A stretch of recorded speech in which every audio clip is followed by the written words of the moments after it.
legacy of the red, white, and blue. It's time for Veterans Issues, the show that brings you information about veterans, military, and their family. Now here's your host, Ken Robbins. Welcome to Veterans Issues for 2016, and we are brought to you by the Red, White, and Blue. Today's guest is a kind of a regular on here because he's always got some good information. I've asked him to come back and be my first guest 2016, Police Chief of Oxford, Alabama, Bill Partridge. Stay where you are. We come back, get you a pen. Be right back. Welcome back to Veterans Issues. As I said, this is the first show of 2016. We appreciate you tuning in. We appreciate all of you tuning in there last year. But, today's guest is Chief Bill Partridge of the Oxford Police Department, and it all intertwines with our veterans program. We've got a lot of veterans in law enforcement, and I've always said, you guys that's in the military, whatever, this is a great way. There's not many jobs out there, but it's a great way to make a living. Once you get out looking for jobs, you might want to look into the civil service program and become a policeman. And welcome to the show, Chief Partridge.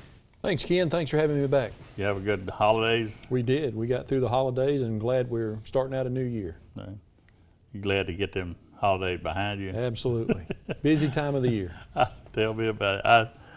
I live over by the exchange here in Oxford, and for the folks over there in Vesper Place, you don't understand, but during the holidays, it's just flashing lights, not pulling anyone over, but just flashing lights, helping people get through the intersections because it was so busy, which is a good thing for the city of Oxford, all that revenue coming in. But it's for those of us that live in the area, it's kind of a nightmare. And I just figure what you guys.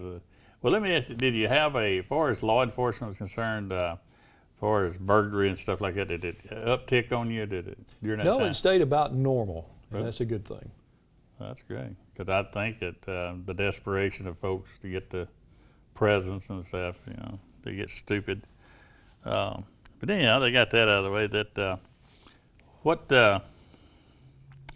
in 2015, what would you say was the biggest concern you had over there in the city of Oxford? Well, we build multitudes of things as far as the police department is concerned, but I would say that theft out of vehicles is probably our biggest thing that we had in 2015. Especially people leaving their cars unlocked and people coming by in the middle of the night and checking car doors. We've caught a lot of people doing that over the last year. Most of them were juveniles in nature. A few were not. But that would probably be our biggest thing that we had in 2015 as far as something that was consistently throughout the year that we were able to make some good arrests on and hopefully stop that for a while. Not necessarily breaking and entering, but just going through unlocked vehicles and people leaving guns and computers and phones and money and so forth in vehicles. And yesterday, Facebook, somebody that you and I know made that posting looking for his weapon. That of all the times, he kept it locked. All those other times, that don't count, does it? Doesn't count. All it takes is one time to lose it. Yeah, and then you got to hope that that weapon is not used to harm somebody. Exactly. Yeah, exactly. That's a horrible thing. But I noticed at a lot of the places, now they got the keys that, I don't know what you call them. I got one on my vehicle.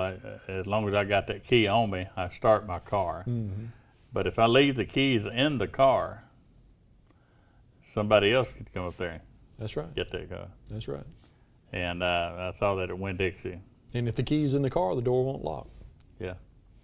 I thought a fella kind of bumped himself up against the car, and when he did, he grabbed the handle to stabilize himself, and he opened the door of a nice van that several items laying there. I could very visible for me to see what was laying up there, those electronic devices. But it still amazes me to pull up in a parking lot, see people's purses and computers and phones and so forth just laying in plain view. All it takes is 1 second for somebody to pop the window, pop the door, snatch it and run, and they're gone.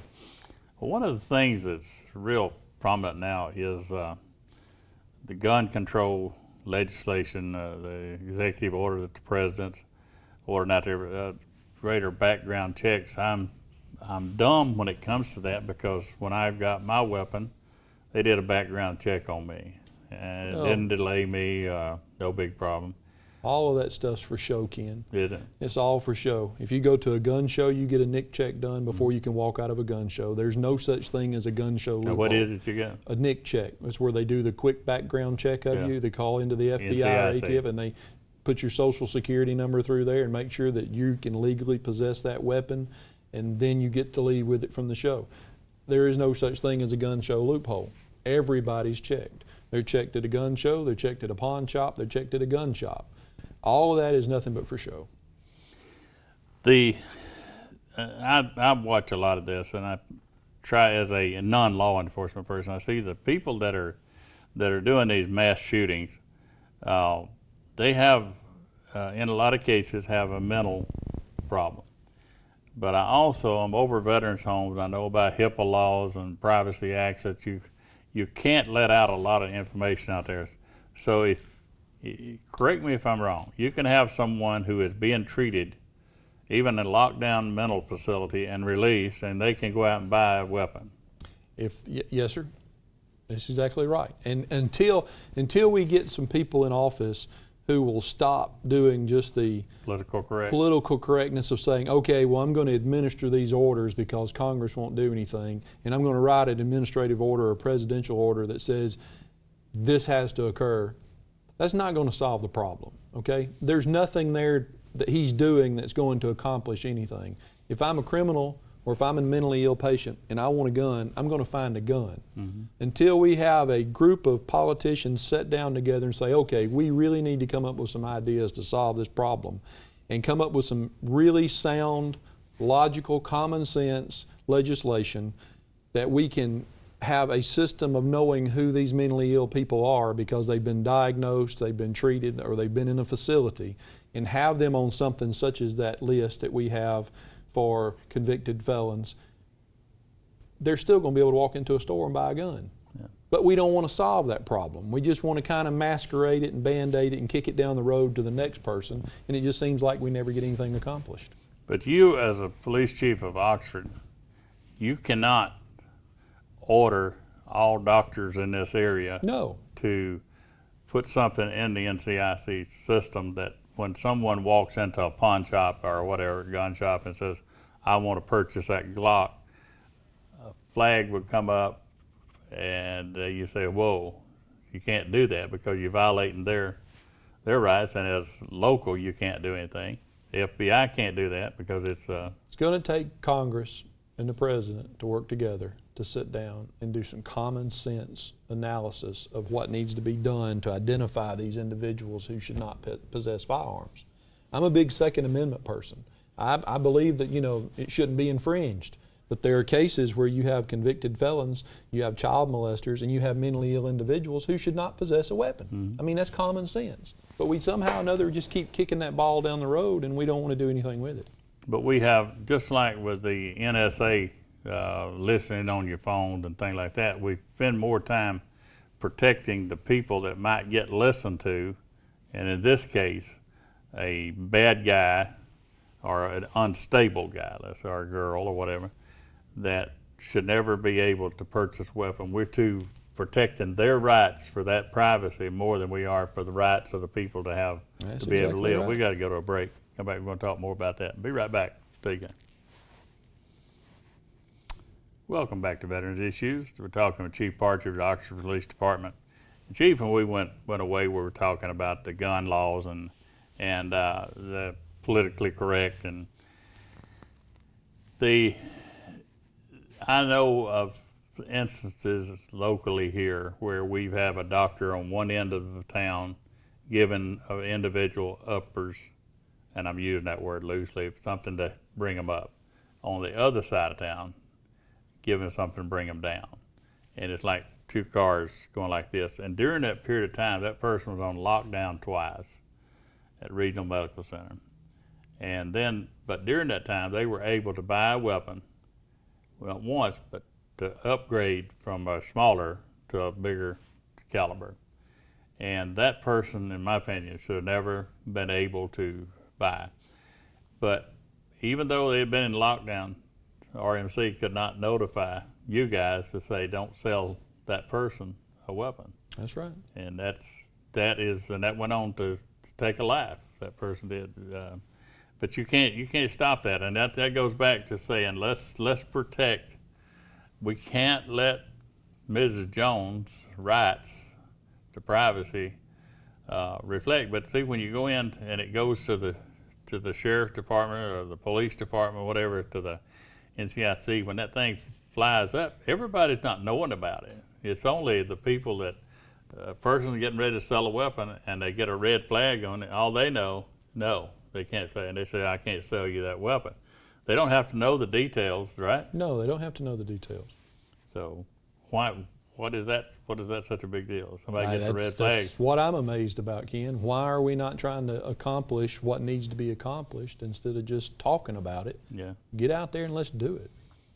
Like, I mean,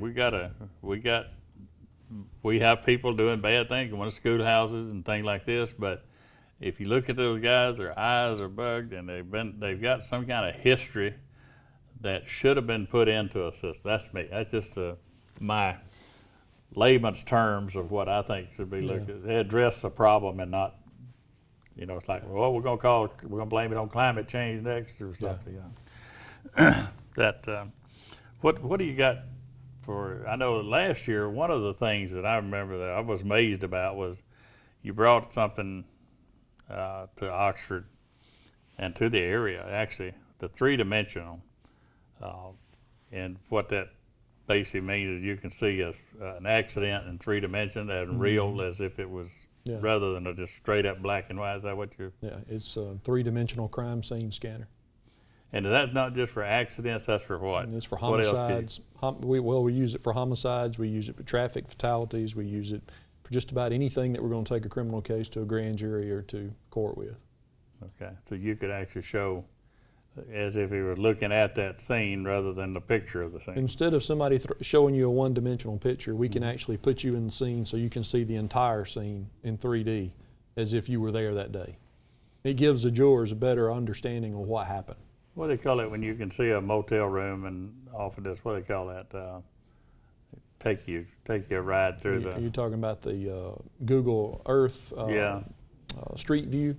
But if you want to go see, let's say, condos at a certain place, you can actually walk yourself. It's similar to that, yes. Is it moving type thing? What I'm saying? It is. You can take an iPad or a Windows book, and you can actually walk through and look at everything inside that crime scene without even having to go out with without the raincoat. having to go out. Save you having to put the raincoat on. That's right. I love it. I hadn't seen you pictures of you from Joe Friday lately though. Yeah. When Friday comes around, that gives you age away. It does. It does. People don't realize he's just a fact, man. Just a fact. You got something I saw the other day about some weapons training coming up. That's for the CMP? Yeah, it's at the CMP range in Talladega. It's their new civilian marksmanship program range that they just opened last, I think, May or June. I think it was June of last year. Where's that located? It's down in Talladega off of Jackson Trace Road near the racetrack. It's a $22 million facility that the CMP built out there. It's an extremely nice, most modern, up-to-date range in the world. It gives us a really good venue to be able to instruct individuals on the safe use of a handgun, not only in the classroom, but actually on hand in the field experience on how to use it, how to load it, how to shoot it, that type of thing. And we're extremely excited working with them this year. We're going to have several of those out there this year. We posted one here last week and it filled up in 2 days. So we actually extended the seats 50. Wow. We like to be comfortable with 50. If you get over 50, it takes too long, and you can't really focus on individuals. You have to focus on the entire group. So we like to keep it at 50 and under. But that one filled up really quick. We'll probably have another one out there in about a month. We are also offering, and I checked with the training officer this morning, we have just a few slots left on the women's self-defense course in February. That's been a really big hit with us and with women wanting to know what to do if they're attacked, if you don't have a weapon on you. And I think that if you have daughters who are going to college and so forth, they really need to understand, to be aware of their surroundings and what to do in case something were to happen. That class is filling up quickly, and we're going to have probably 3 more of those this year, hopefully, depending on time. So we've got some pretty good programs that people enjoy being able to attend, that hopefully we're educating the public on how to stay safe. From your perspective as a police chief, what does it benefit you and your department to have good trained people out there with their weapon? Well, you know, I personally think everybody should have a gun, except criminals and mentally ill individuals, but everybody else should have one, and they should know how to use it. Because if you go into a restaurant and you know that you've got probably 4 or 5 armed men or women in there, you're less likely to do something stupid, such as try to rob the place or hurt somebody in there. I just think that we as a community need to make sure that if you're going to carry a gun, that you do it safely. Yeah. So you don't look at it as a militia type thing. You look at it as making your job. It takes you a few seconds to get to the scene, but a lot of stuff can happen in a few seconds. You're exactly right. People, the one thing I wanting to pull out of you there was in the training, if someone, let's take the female in the home and there's a noise at the door and she's got the weapon laying there. If she's never fired it and she just knows it's there, the safety being on or the safety being off, or just not knowing. That or not knowing how to load it, not knowing how to act or actually shoot the weapon, or when aim it, or when they do shoot the weapon and the loud report comes after the fact that it scares them and they drop the weapon. You need to be familiar with those things, and you need to understand how it's going to react, and you need to know how you're going to react, and that's the reason why we want to provide these classes, so you can have hands-on experience of actually using the weapon. So I can say, I have shot this weapon, I'm comfortable and I'm familiar with it, and when the time comes, I'll be able to use it and not let the individual take it away from you. How much it costs for that training? The class is free. Everything we offer is free. The only thing that they do charge for is a $10 range fee, is to use the range, okay? And that money does not go to us, that goes to the CMP. All of our classes are free. What about the weapon? They bring their own weapon? They bring their own weapon. BWOW, BYO. Bring your own weapon. What if they don't have one? If they don't have one, we're going to have some weapons there that they can familiarize themselves with and be comfortable in using.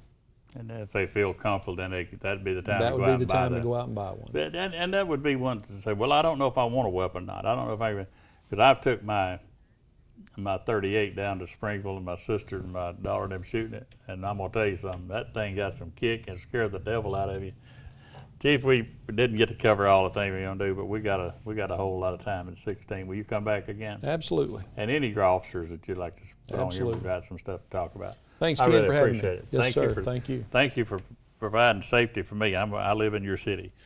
We got to go. Come back. I got some news that you can use. Stay right there and get that pen. You're gonna need it. Welcome back to Veterans Issues. Appreciate Chief Parks coming on here today. We get a lot of good information every time he's on here, and those of you that don't live here in Oxford, shame on you. We got great law enforcement. We got some of the best law enforcement officers I can say in the state of Alabama, if not in the United States. They are fine folks, and feel good having them here, protecting me. Now, here's the news that you wanted for you veterans that use the VA hospital over in Birmingham. You got to write this, I said the pen, this is it. Write this address down, 2415 7th Avenue South. That is the new parking deck for for all you veterans over there, 2415 7th Avenue South, about 5 blocks from the VA hospital, and they have shuttle service to take you over. It's the women's clinic. They're going to have several other clinics in there also. So just keep track of what's going on over there. But that address is 2415 7th Avenue South. Also, I hadn't been talking too much about that, but the 22, the number 22, the 22 lives we lose every day in the United States is we lose 22 veterans every day, and to suicide. And if you know of a veteran that's has post-traumatic stress disorder or has post-traumatic stress, then you need to let me know, or there is help out there for them. I didn't say it, but we are brought to you by the Kia stores, and they give 20% off to parts and labor That's 20. The Kia store is on South Quintard and over in Gadsden, and for you first responders, that's for veterans and all first responders, the firefighters and EMTs. If you go in there and tell them that you're that you first responder or a veteran, you get 20% off your parts. And I know some people have been using that, and appreciate them doing that. Now, there has been I've been talking about the unearmarking of funds. Here is the latest bill. It's introduced by Senator Cam Ward of Alabaster, Alabama, and by Mac McCutcheon out of Madison County. Now, what this is going to do, this bill, if passed, will do away with the veterans benefits for the state of Alabama as we know them. That involves our veterans' homes, our cemeteries, everything that has to do with veterans. There's no, this guy was even saying he didn't even issue this bill as of last Friday, but there's his bill. Senator Cam Ward down in Alabaster, Alabama. Mac McCutcheon up in Madison County. If you know any of these people, I'm going to be giving you some phone numbers next show. I want you to be able to write that phone number down. You can Google these people and get their information. But if you're watching this show and you know these people, shame them, shame them.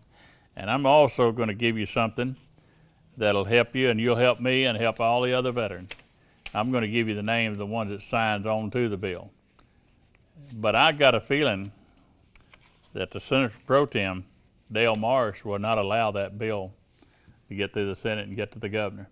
I just don't believe that there's anybody serving that's been elected official that despises veterans enough to let this bill see the daylight. I just can't believe that there's anybody out there that feels that way about the veterans that serve this country. This is benefits that the veteran has earned. It's not a handout.